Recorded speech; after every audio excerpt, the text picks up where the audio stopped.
Good morning student, BA BSc first year geography की कक्षा में आप सभी का हार्दिक स्वागत है। अपना टॉपिक चल रहा था चक्रवात। हमने किसकी बात की थी? चक्रवात की बात की थी। क्लास कौन सी अपनी? BA first year. टॉपिक चल रहा था चक्रवात। चक्रवात को हम क्या बोलते हैं? साइक्लोन। साइक्लोन की हमने बात की थी, उसके प्रकारों की बात की थी। अपना तीसरा पॉइंट चल रहा था, उसमें उष्णकटिबंधीय चक्रवात। उष्णकटिबंधीय चक्रवात में हमने कल मौसम की बात की थी। आज हम बात करेंगे कि जो उष्णकटिबंधीय चक्रवात है उसके वितरण की बात करेंगे कि जो उष्णकटिबंधीय चक्रवात है वह कहाँ कहाँ पर पाया जाता है, उसके वितरण की बात करेंगे। हेडिंग डाल दीजिए, उष्णकटिबंधीय चक्रवातों का वितरण।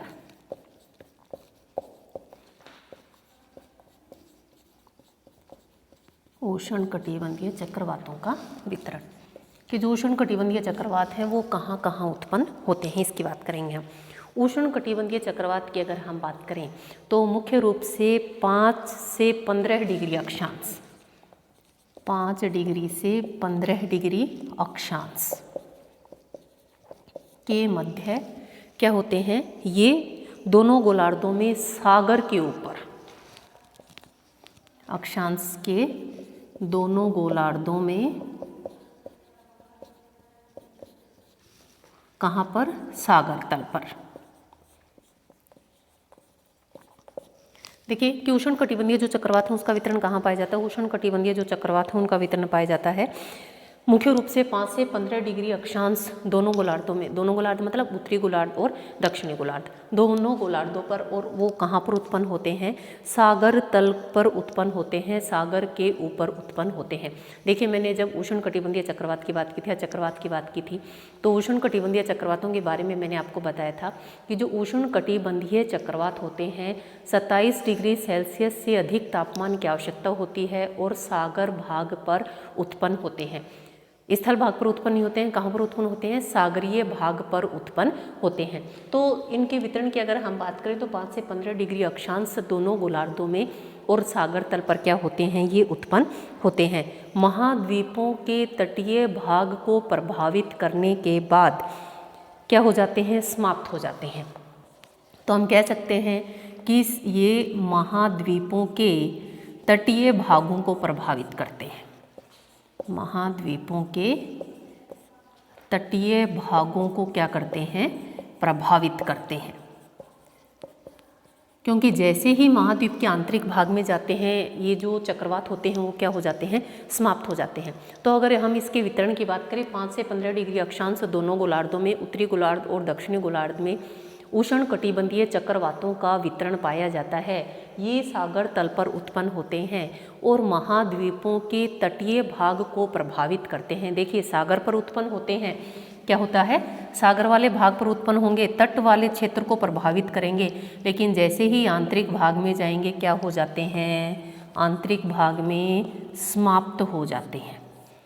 इसलिए हमने क्या कहा कि ये किसको प्रभावित करते हैं? सिर्फ तट वाले भाग को प्रभावित करते हैं। आपने सुनामी का देखा होगा, सुनामी आई, सर्वाधिक कहाँ प्रभावित किया उसने? तट को प्रभावित किया। लेकिन जैसे ही महाद्वीप के आंतरिक भाग में गई क्या हो गया? जो चक्रवात था वो क्या हो गया? समाप्त हो गया।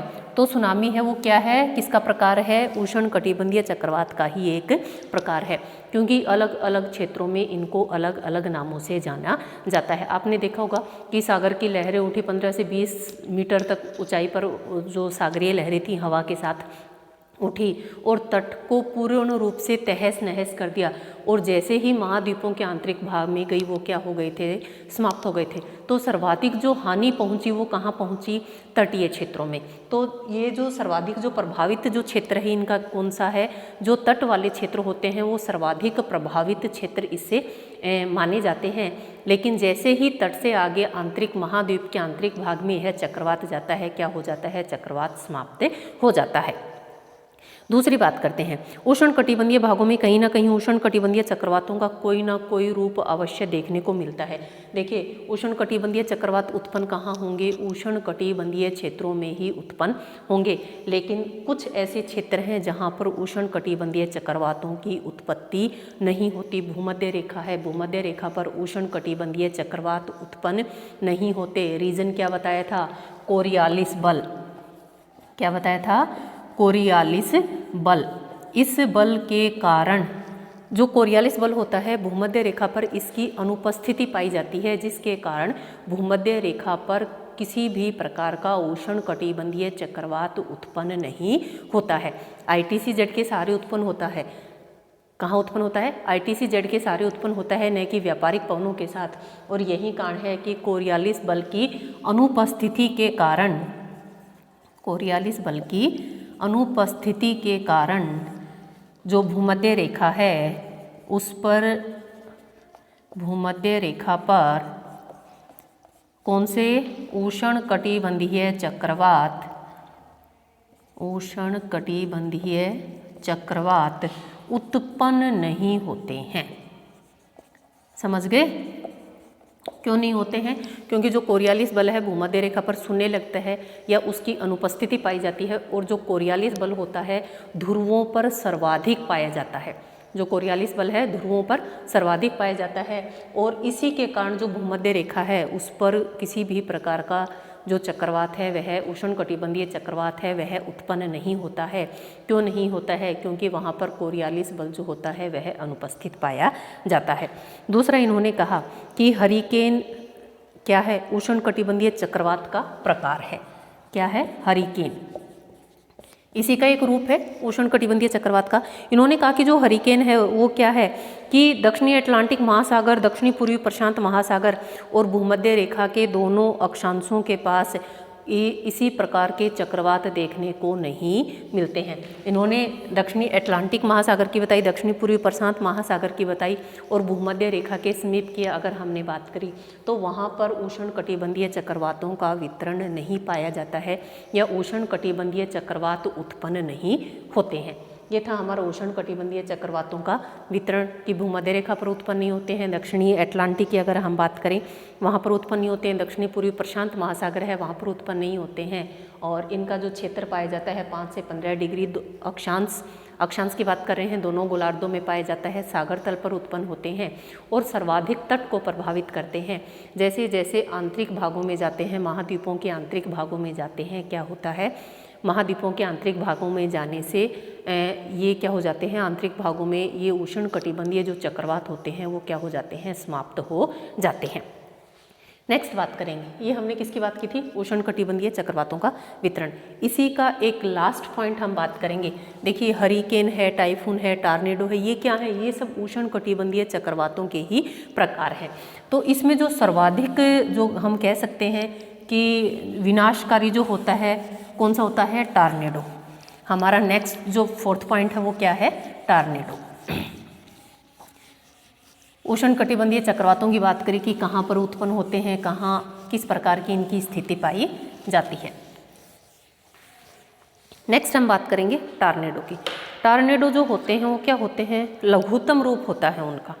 कहते हैं कि आकार की दृष्टि से सबसे छोटे होते हैं, लेकिन अगर विनाश की दृष्टि की बात की जाए तो सबसे अधिक खतरनाक होते हैं।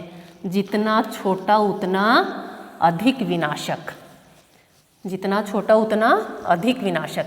तो जो टॉर्नेडो होते हैं उनकी विशेषता पाई जाती है कि इनका आकार जो होता है वह लघुत्तम पाया जाता है, लेकिन अगर विनाश की बात करें तो ये सर्वाधिक विनाशकारी होते हैं। क्यों होते हैं? क्योंकि इसमें जो वायु दाब है उसमें अत्यधिक अंतर पाया जाता है। दाब में अंतर अधिक पाया जाएगा तो पवनें उतनी ही तीव्र गति से क्या होंगी? परिधि से केंद्र की ओर प्रवाहित होती हैं। हेडिंग डालो 4th नंबर पे, टॉर्नेडो। देखिए क्या होता है? टॉर्नेडो होते हैं, विस्तार कैसा होता है? लघुत्तम, लघुत्तम विस्तार। और बात करें विनाशक कैसे होते हैं? आकार लघुत्तम होता है, आकार की दृष्टि से लघुत्तम होते हैं, लेकिन प्रभाव की अगर हम बात करें तो प्रभाव किस प्रकार का होता है? विनाशकारी। प्रभाव किस प्रकार का पाया जाता है? विनाशकारी। लघुत्तम बात करें, आकार की बात करें, आकार की दृष्टि में लघु होता है, बिल्कुल छोटा होता है, लेकिन अगर किसकी बात करें? प्रभाव की बात करें तो प्रभाव की दृष्टि से सर्वाधिक प्रलयकारी होता है, प्रचंड होता है, और हम कह सकते हैं कि विनाशकारी होता है। क्या पाया जाता है? आकार की दृष्टि से देखें तो बिल्कुल छोटा सा होता है, छोटा उतना खोटा, लेकिन अगर प्रभाव की दृष्टि से देखें सर्वाधिक विनाशकारी होता है, प्रचंड होता है, और दूसरा हम इसको बोल सकते हैं कि सर्वाधिक प्रलयकारी होता है। दूसरी बात आती है, इसमें अत्यधिक वेग से प्रवाहित होने वाली पवनों का आवर्त होता है। अत्यधिक वेग से प्रवाहित होने वाली पवनों का आवर्त होता है। देखिए, आपने जब छोटा रूप देखा होगा तो आपने ये देखा होगा, और ऊपर इसका बड़ा इस प्रकार से छलनी के आकार का होता है ये। तो नीचे तो किससे होता है? ये इसका जो छोटा भाग होता है वो धरातल से जुड़ा होता है, और ऊपर इस पे होते हैं कपासी वर्षी मेघ। कपासी वर्षी मेघ मैंने कल भी बताया था, जो कपासी वर्षी मेघ हैं वो वर्षा लाने में सहायक होते हैं। रंग काला होता है, कह सकते हैं। आपने देखा होगा कि जितनी अधिक वर्षा आने वाली होती है उतनी ही आकाश में काले बादल छा जाते हैं, और उतनी ही अधिक मूसलाधार वर्षा होती है। तो इसका जो कीप की आकृति का पाया जाता है, या छलनी के आकार के, व्यास नीचे से कम होता है, ऊपर से इसकी चौड़ाई बढ़ती जाती है। ऊपर से किससे जुड़ा होता है? कपासी वर्षी मेघ से यह जुड़ा होता है। और इसमें होता क्या है? ये कपासी वर्षी जो मेघ हैं ये मूसलाधार वर्षा करते हैं। इसके बारे में देखिए, आगे हम बात करते हैं। पवनों का आवर्त होता है। इसमें पवनें क्या है? प्रवाहित नहीं होती हैं, बल्कि तेज गति से परिधि से केंद्र की ओर लपकती हैं या झपकती हैं। कह सकते हैं कि आसानी से पवनें प्रवाहित नहीं होती हैं, बल्कि उन पवनों की गति अत्यधिक क्या होती है? तीव्र होती है। इन्होंने पूछा कि आता कहाँ है, तो मुख्य रूप से तो कहाँ आता है? संयुक्त राज्य अमेरिका। संयुक्त राज्य अमेरिका को हम क्या लिख सकते हैं? USA, संयुक्त राज्य America, USA, United state America. ठीक है, मुख्य रूप से कहाँ आता है? संयुक्त राज्य अमेरिका में। गौण रूप से कहाँ आता है? ऑस्ट्रेलिया में। जो टॉर्नेडो है मुख्य रूप से कहाँ पर आता है? ऑस्ट्रेलिया, संयुक्त राज्य अमेरिका में आता है। संयुक्त राज्य अमेरिका को हम बोलते हैं USA, और गौण रूप से कहाँ आता है? ऑस्ट्रेलिया में आता है। इसका जो आगमन होता है, आगमन जैसे ही होता है आकाश में कैसे बादल छा जाते हैं? काले बादल छा जाते हैं। जैसे ही इसका आगमन होता है आकाश में काले बादल छा जाते हैं, और जैसे ही काले बादल छाते हैं तो कह सकते हैं कि पूर्ण रूप से क्या छा जाता है? अंधकार छा जाता है। काले बादल छाएंगे तो अंधकार छा जाता है। जैसे ही अंधकार छा जाता है तो इसकी जो आकृति होती है एक कीप या छलनी के समान होती है, जिसका पतला भाग किसे? धरातल से संबंधित होता है। ये क्या है? हमारा धरातल। जिसका पतला भाग किससे संबंधित होता है? धरातल से संबंधित होता है, जुड़ा रहता है। और इसका जो चौड़ा भाग होता है ऊपर कौन से? कपासी वर्षी मेघ से जुड़ा होता है। और हम कह सकते हैं कि छलनी का जो व्यास है, निचले अगर व्यास की बात करें, ये 90 से लेकर 460 किलोमीटर तक यह पाया जाता है। 90 से लेकर 460 मीटर तक क्या पाया जाता है? नीचे से इसका जो भाग है वह पाया जाता है। और बात करें, इसका रंग काला होता है। क्यों? काले बादल छाए रहते हैं, और दूसरा इसका रंग काला होता है। कपासी वर्षी मेघ जो होते हैं वर्षा वाले मेघ होते हैं। और क्या होता है? इसका रंग काला होता है। रंग काला क्यों होता है? क्योंकि इसके साथ धूल, रेत, मलबा बड़ी मात्रा में मिले होते हैं। ये इतनी तीव्र गति से ऊपर उठता है, और इसमें अपने साथ क्या, आपने देखा होगा कि गर्मियों में जब हल्के फुल्के भी बम्बूलिया या पवनें चलती हैं, पवनों का इस प्रकार से हल्का फुल्का भी चक्रवात बनता है, तो अपने साथ जो भी उसको मिलता है उन सबको अपने साथ उड़ा कोई भी पॉलीथीन वगैरह कुछ भी मिलता है तो उसको अपने साथ आकाश में उड़ा देता है। लेकिन इसकी गति इतनी तीव्र है कि अपने साथ रेत, मिट्टी, मलबा उन सभी चीज़ों को क्या कर लेता है, अपने साथ उठा लेता है। और कह सकते हैं कि टॉर्नेडो का जो केंद्र है उसमें क्या पाया जाता है, निम्न वायुदाब पाया जाता है। और यही कारण है कि केंद्र और परिधि के बीच इतना अधिक वायुदाब में अंतर पाया जाता है कि हवाएं परिधि से केंद्र की ओर चलती नहीं है बल्कि झपकती हैं, केंद्र की ओर लपकती हैं। तो यही कारण है कि टॉर्नेडो में जो हवाएं चलती हैं 800 किलोमीटर पर आवर्स की गति से चलती हैं। 800 किलोमीटर प्रति घंटे की चाल से क्या चलती हैं, पवनें चलती हैं, जो किसी भी प्रकार के जो चक्रवात होते हैं उनमें सबसे अधिक तीव्र गति पाई जाती है। कि कोई भी जो चक्रवात होते हैं उनमें सबसे अधिक तीव्र गति पाई जाती है। अभी तक हमने पढ़ा था 120 किलोमीटर प्रति घंटे की रफ्तार से पवनें चलती हैं, लेकिन जो टॉर्नेडो है इसमें क्या है, 800 किलोमीटर प्रति घंटे की रफ्तार से क्या चलती हैं, पवनें चलती हैं। तो पवनें चलती नहीं है, पवनें जो केंद्र होता है उसकी ओर झपकती हैं, लपकती हैं। उसका रीज़न क्या होता है, क्योंकि जो चक्रवात का केंद्र और जो परिधि होती है उसके वायुदाब में अत्यधिक अंतर पाया जाता है, जिसके कारण पवनें परिधि से केंद्र की ओर तीव्र गति से आगे बढ़ती हैं। तो गति बताई इन्होंने कि 800 किलोमीटर प्रति घंटे की रफ्तार से इसमें चलती हैं। और कह सकते हैं कि किसी भी प्रकार का जो चक्रवात है उसमें सबसे तीव्र गति वाली जो पवनें होती हैं किस में चलती हैं, टॉर्नेडो में चलती हैं। आगे बात करते हैं, टॉर्नेडो के कारण क्या होती है, मकान में दरारें पड़ जाती हैं। अब इतनी तीव्र गति से मकानों में दरारें पड़ जाती हैं, इतनी तीव्र गति से पवनें चलेंगी तो नुकसान होगा ही नहीं होगा। मकानों में दरारें पड़ जाती हैं, छतें फटकर आकाश में उड़ जाती हैं। इतनी अधिक तेज़ पवनों की गति होती है कि जो पक्के घर होते हैं उनकी भी छतें फट जाती हैं, आकाश में उड़ जाती हैं। और वायुदाब में अचानक परिवर्तन होने के कारण जो खाली बोतल होते हैं उन खाली बोतलों के कार्क खुल जाते हैं, उन खाली बोतलों के जो कार्क होते हैं वो खुल जाते हैं। और कम दाब के अलावा टॉर्नेडो अपनी तीव्र हवाओं के द्वारा भी अपार क्षति पहुंचाता है। रास्ते में जो भी चीज़ आते हैं, पेड़, बिजली के खंभे, उन सबको क्या कर लेता है, अपने साथ ले लेता है, उनको गिरा देता है। और कह सकते हैं कि मार्ग में आने वाले खंभे, वृक्ष क्या होते हैं, सब उखड़ जाते हैं। इतनी तीव्र गति से हवाएं चलती हैं और जिसके कारण मकानों में दरारें पड़ जाती हैं। पक्के जो मकान होते हैं उनकी छतें भी आकाश में उड़ जाती हैं। तो इन्होंने कहा कि रास्ते में जो भी पड़ने वाले मार्ग में वृक्ष और बिजली के खंभे होते हैं वो सब उखड़ जाते हैं। और जो प्रचंड टॉर्नेडो होते हैं, पेड़, भवन, मशीन आदि के सब भाग उसके साथ चलते रहते हैं।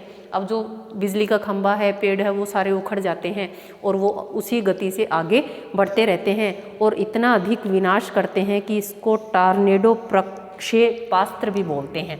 कि पूरे अस्त्र शस्त्र के साथ क्या कर रहा है, टॉर्नेडो अपना वार कर रहा है। संयुक्त राज्य अमेरिका में कई बार ऐसा भी होता है कि किसी दिन कोई खास दिन होता है जब कई टॉर्नेडो एक साथ आते हैं और उसको टॉर्नेडो विप्लव के नाम से जानते हैं। किस नाम से जानते हैं, टॉर्नेडो विप्लव के नाम से जानते हैं। कोई खास दिन होता है जिस दिन कई सारे टॉर्नेडो एक साथ आ जाते हैं, तो ऐसी जब स्थिति बनती है तो उसको बोलते हैं टॉर्नेडो विप्लव। तो ये जो टॉर्नेडो होते हैं अत्यधिक विनाशकारी होते हैं। इनकी जो गति होती है 800 किलोमीटर प्रति घंटे की गति से भी अधिक तेज गति से क्या चलती हैं, इसमें पवनें चलती हैं, जो सर्वाधिक विनाशकारी पाई जाती हैं। और इतने अधिक कह सकते हैं कि विनाश करता है कि जो पक्के मकान होते हैं, मकानों में दरारें पड़ जाती हैं, छतें उखड़ जाती हैं और आकाश में उड़ जाती हैं। टॉर्नेडो की अगर उत्पत्ति की बात करें तो टॉर्नेडो की उत्पत्ति भी वाताग्रहों से संबंधित होती है।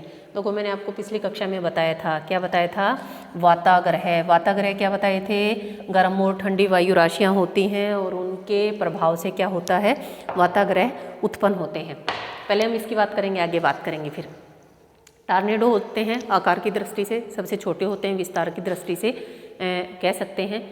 अगर उनके प्रभाव की हम बात करें तो सर्वाधिक विनाशकारी होते हैं, प्रलयकारी होते हैं और प्रचंड पाए जाते हैं। आगे बात करें, इसमें जो पवनों का आवर्त होता है, जैसे ही आगमन होता है पवनों का आवर्त तीव्र, इसमें पवनों का आवर्त पाया जाता है। मुख्य रूप से संयुक्त राज्य अमेरिका में आते हैं और गौण रूप से ऑस्ट्रेलिया में ये पाए जाते हैं। और संयुक्त राज्य अमेरिका को यूएस के नाम से भी जाने जाते हैं। सबसे पहले क्या होते हैं, काले बादल छा जाते हैं, आकाश में अंधकार छा जाता है, और अंधकार छा जाने से इधर पहुंची आप। इसका जो आकार होता है कीप की आकृति का होता है, नीचे व्यास कम होता है और ऊपर की तरफ इसके जो चौड़ा भाग होता है कपासी वर्षी मेघ से जुड़ा होता है और जिसके कारण वर्षा होती है। धरातल से जुड़ा होता है और ऊपर किसे कपासी वर्षी मेघ से जुड़ा होता है। इसमें जो पवनें चलती हैं वायु दाब में अत्यधिक अंतर पाया जाता है। केंद्र और परिधि के वायु दाब में अंतर पाया जाता है, या हम कह सकते हैं कि केंद्र में अत्यधिक वायु दाब कम पाया जाता है, इसलिए जो पवनें चलती हैं वो अत्यधिक तीव्र गति से चलती हैं। इसमें जो पवनें चलती हैं 800 किलोमीटर प्रति घंटे की रफ्तार से पवनें चलती हैं। तो इतनी अधिक अगर तीव्र गति से पवनें चलेंगी तो वो भारी विनाश करती हैं। मकान होते हैं, मकानों में दरारें पड़ जाती हैं, छतें हैं वो छतें उखड़ जाती हैं। और आगे अगर हम बात करें कि रास्ते में जो भी पेड़, खंभा, वृक्ष जो भी आते हैं वो उनको अपने साथ ले जाते हैं और वो सब क्या करते हैं, एक प्रक्षेप शास्त्र की तरह, पात्र की तरह कार्य करते हैं। कह सकते हैं कि एक शस्त्र की तरह वो कार्य करते हैं। जिस भी क्षेत्र से जाते हैं उस क्षेत्र को कह सकते हैं कि उजाड़ते हुए या सर्वाधिक विनाश करते हुए उस क्षेत्र से गुजरते हैं। संयुक्त राज्य अमेरिका में ऐसा भी होता है कि कई बार एक साथ कई टॉर्नेडो आ जाते हैं, जिसके कारण उसको क्या कहा जाता है, टॉर्नेडो विप्लव के नाम से भी उसको जाना जाता है। जब वायुदाब कह सकते हैं कि वायुदाब में अचानक परिवर्तन होता है तो खाली जो बोतलें होती हैं उनके कारक खुल जाते हैं और ये जो टॉर्नेडो होते हैं ये भयानक विनाशकारी होते हैं और सर्वाधिक हानि पहुंचाते हैं। आगे हमने बात की कपासी वर्षी मेघ होते हैं, वर्षा होती है जिसके कारण, और धरातल के पास जो आकृति होती है कम पाई जाती है, ऊपर इसकी चौड़ाई बढ़ जाती है और सर्वाधिक विनाशकारी होते हैं। आगे इसकी हम बात करेंगे कि 800 किलोमीटर की रफ्तार से जब पवनें चलती हैं तो पवनें कह सकते हैं कि हम केंद्र की ओर बढ़ती नहीं हैं और कह सकते हैं कि सर्वाधिक जो तीव्र गति की जो पवनें चलती हैं वो किस में चलती हैं, इसी टॉर्नेडो में चलती हैं। आगे हम इसी में बात करेंगे कि जो टॉर्नेडो होते हैं उनके लिए कि उनका संबंध किससे होता है, वाताग्रह से। देखो वाताग्रह के बारे में मैंने आपको बताया था कि दो भिन्न तापमान वाली जो वायु राशियां होती हैं, एक गर्म और दूसरी ठंडी, उससे क्या होगा, उससे वाताग्रह का निर्माण होता है। इसलिए मैंने फर्स्ट में जब ये आपको चक्रवात पढ़ाना प्रारंभ किया था उससे पहले मैंने आपको वाताग्रह का चैप्टर करवाया था, इसलिए पहले आप उसको देखना, उसके बाद किसको देखना, चक्रवात को। तो जो वाताग्रह होते हैं वो क्या होते हैं, वो भी इन चक्रवातों से संबंधित होते हैं। देखिए कैसे, टॉर्नेडो की उत्पत्ति किससे संबंधित होती है, वाताग्रहों से संबंधित होती है। इन्होंने कहा कि जहाँ एक तरफ देखिए वाताग्रह का निर्माण कब होता है, जब एक तरफ शीत वाताग्रह होता है, दूसरी तरफ या ठंडी वायु होती है, गर्म वायु होती है, तब क्या होता है, किसका निर्माण होता है, टॉर्नेडो वाताग्रह का निर्माण होता है। और जब वाताग्रह का निर्माण होता है तो ये टॉर्नेडो के लिए अनुकूल दशाएं उत्पन्न कर देता है। ठीक है, जो वाताग्रह उत्पन्न होता है वह टॉर्नेडो के लिए कह सकते हैं कि हम अनुकूल दशाएं क्या कर देता है, उत्पन्न कर देता है। एक तरफ से तो क्या आती हैं, ध्रुव की तरफ से तो ठंडी शीत वाताग्रह की अगर बात करें, शीत वाताग्रह के सहारे तो ठंडी ध्रुवीय हवाएं आती हैं और उष्ण कटिबंध के सहारे गर्म हवाएं आती हैं। दोनों ठंडी हवा गर्म हवा को ऊपर की ओर धकेलती है, जो टॉर्नेडो की उत्पत्ति के लिए अनुकूल दशाएं मानी जाती हैं। ऐसा होता है कि कभी कभी धरातलीय भाग के स्थानीय रूप से अचानक गर्म होने के कारण संवहन तरंगें उत्पन्न होती हैं और उन संवहन तरंगों के कारण भी क्या होती है, टॉर्नेडो की उत्पत्ति हो जाती है। देखिए दो प्रकार से टॉर्नेडो की उत्पत्ति होती है। एक तो जब वाताग्रह बनता है, उष्ण और शीतल जब वायु मिलती है, ठंडी और गर्म हवाएं वायु राशियां जब मिलती हैं तो वाताग्रह का निर्माण होता है। उस वाताग्रह का जब निर्माण होता है तो वह टॉर्नेडो के लिए अनुकूल परिस्थितियां बना देता है। और कई बार क्या होता है कि जैसे ही धरातल गर्म होता है, अत्यधिक गर्म हो जाता है, तो पवनें चलना प्रारंभ हो जाती हैं। कौन सी पवनें, समवहन पवनें चलना प्रारंभ हो जाती हैं। तो जब वो समवहन पवनें चलती हैं तो उस समवहन पवनों से भी क्या होता है, वाताग्रह का निर्माण होता है, या हम कह सकते हैं कि टॉर्नेडो की उत्पत्ति में वो क्या होते हैं, सहायक होते हैं। टॉर्नेडो की उत्पत्ति में सहायक होते हैं। संयुक्त राज्य अमेरिका या हम कह सकते हैं कि कैलिफोर्निया के एक वैज्ञानिक था, 1867 में वैज्ञानिक का नाम था रोसो। वैज्ञानिक का नाम क्या था? रोसो। इसने एक सिद्धांत दिया था, टॉर्नेडो की उत्पत्ति से संबंधित सिद्धांत दिया था, नए सिद्धांत बताया था, जिसकी उत्पत्ति दो मेघ राशियों के आकर्षण के कारण होती है।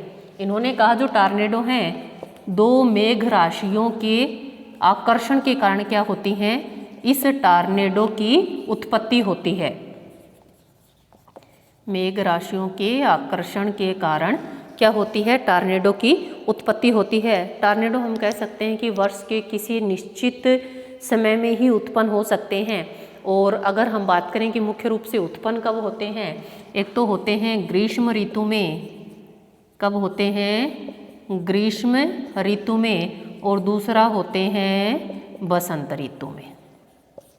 पूछा जाए कि टॉर्नेडो उत्पन्न कब होते हैं? ग्रीष्म ऋतु में होते हैं। और दूसरा कहा इन्होंने कब उत्पन्न होते हैं? मुख्य रूप से ग्रीष्म ऋतु के प्रारंभिक दिनों में और बसंत काल में ये क्या होते हैं? उत्पन्न होते हैं। इसको भी रटने की आवश्यकता नहीं है। देखिए मैंने आपको बताया था कि उष्ण कटिबंधीय चक्रवातों का ही एक प्रकार क्या है? टॉर्नेडो है। और उष्ण कटिबंधीय चक्रवात कब आएंगे? जब तापमान 27 डिग्री सेल्सियस से अधिक होगा। तो ऐसी स्थिति कब बनती है? कौन सी ऋतु में बनेंगी? ग्रीष्म काल में बनेंगी। तो जो टॉर्नेडो है वो भी कब उत्पन्न होगा? ग्रीष्म काल में उत्पन्न होगा। तो ये कुछ मुख्य बातें थी जो हमारी किससे संबंधित थी? टॉर्नेडो से संबंधित थी। और यही कारण है कि टॉर्नेडो सर्वाधिक विनाशकारी होते हैं। आकार की दृष्टि से लघुतम होते हैं, लेकिन विनाश की दृष्टि से सर्वाधिक विनाशकारी होते हैं। तो टॉर्नेडो की जो उत्पत्ति होती है मुख्य रूप से दो कारणों से होती है। एक कारण तो मैंने आपको बताया था, क्या बताया था? वाताग्रह जो होते हैं वो इस टॉर्नेडो की जो उत्पत्ति होती है उसके लिए अनुकूल दशाएं उत्पन्न करते हैं। आपने देखा होगा कि ध्रुव की तरफ से ठंडी हवा आ जाती है और इधर से गर्म हवा आती है, तो उनके कारण क्या बनते हैं? वाताग्रह का निर्माण होता है और जो टॉर्नेडो के लिए अनुकूल दशाएं पाई जाती हैं। अब टॉर्नेडो के लिए जब अनुकूल दशाएं हैं तो किसकी उत्पत्ति होगी? टॉर्नेडो की उत्पत्ति होगी। दूसरा हमने बताया जैसे ही ग्रीष्म काल आता है या हम कह सकते हैं कि किसी भी कारण से अचानक स्थानीय रूप से धरातलीय भाग कोई गर्म हो जाता है तो एक पवनें चलने लगती हैं, तरंगे बोलेंगे हम इसको। कौन सी तरंगे? संवहनीय तरंगे चलने लगती हैं। संवहन तरंगों के कारण क्या होता है? देखिए क्या होता है संवहन तरंगे, जब सूर्य की किरणें धरातल पर पहुंचती हैं तो धरातल के संपर्क में आने वाली वायु क्या हो जाती है? गर्म हो जाती है। जब वायु गर्म होगी तो वायु गर्म होकर कहाँ जाएगी? ऊपर जाएगी।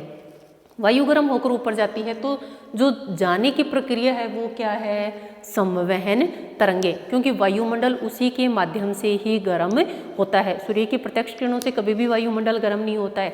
धरातल के संपर्क में जो वायु आएगी उससे पवनें गर्म होंगी और गर्म पवनें कहाँ चली जाएंगी? ऊपर चली जाएंगी। और ठंडी जो पवन है उसका स्थान लेने के लिए धरातल के समीप आ जाती है। तो आपने देखा होगा कि जब भयंकर गर्मी पड़ती है और आप रोड से सड़क से जा रहे होते हैं तो आपने देखा होगा कि जो रोड है उसके ऊपर ऐसे लपटें सी उठती दिखती हैं, या आपको दूर से ऐसा दिखता है कि रोड के ऊपर पानी बिखरा हुआ है। क्यों?